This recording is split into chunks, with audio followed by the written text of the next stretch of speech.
একটা সময় ছিল যখন আমরা প্রযুক্তিকে বলতাম সহকারী। আজ সেই প্রযুক্তি আমাদের সিদ্ধান্তে প্রশ্ন তোলে, ভবিষ্যৎ আঁকে নতুন করে।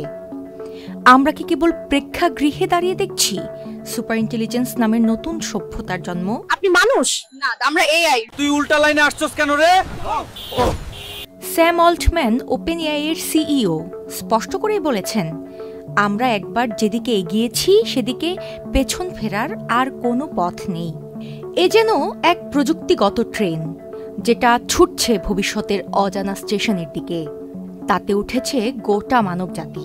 আপনি গরু নিয়ে প্লেনে উঠতে পারবেন না স্যার। তেলের দাম বাইরে যাইবো, এর লাগি বাইক তো এখন বাগের পিঠে চলে। আজ যে কৃত্রিম বুদ্ধিমত্তা কোড লিখছে, আগামীকাল সেই গবেষণা করবে, আর পরশুদিন হয়তো সেই রোবট বানাবে যা খনি থেকে খনিজ তুলে কারখানায় চিপ বানাবে।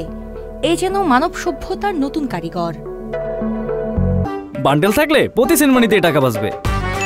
বিকাশ সেনমানি বান্ডেল কিনে জিতুন প্রতি লেনদেনে। বিশ্বের শীর্ষ বিজ্ঞানীরা বলছেন, এআই ইতিমধ্যে তাদের দক্ষতা বাড়িয়েছে দ্বিগুণ, এমনকি 3 গুণ। 1 দশকের গবেষণা এখন শেষ হচ্ছে 1 মাসে। শুধু তাই নয়, এআই এখন এআইকেই উন্নত করছে। এ যেন আত্ম উন্নয়ন। এটাই প্রযুক্তির বিবর্তনের সবচেয়ে বিপজ্জনক এবং একই সঙ্গে প্রতিশ্রুতিময় অধ্যায়। আচ্ছা ভাবুন তো, যখন একজন সাধারণ মানুষ এই সুপার টুলস ব্যবহার করে একাই হয়ে উঠবে একটি প্রতিষ্ঠান, তখন সমাজ, রাজনীতি, অর্থনীতি সবকিছুরই ভিত্তি তো কেঁপে উঠবে।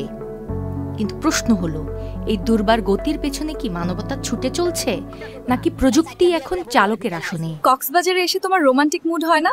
আমি তো এআই।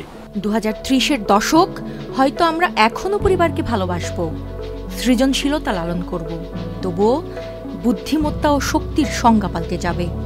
তখন হয়তো প্রশ্ন উঠবে, মানুষ কি আর একা মানুষ থাকবে, নাকি সে হবে নতুন এক সত্তার সহযাত্রী? গরু নাই, তাই জঙ্গল থেকে বাঘ ধরে ইউকে আশা, চ্যানেল আই।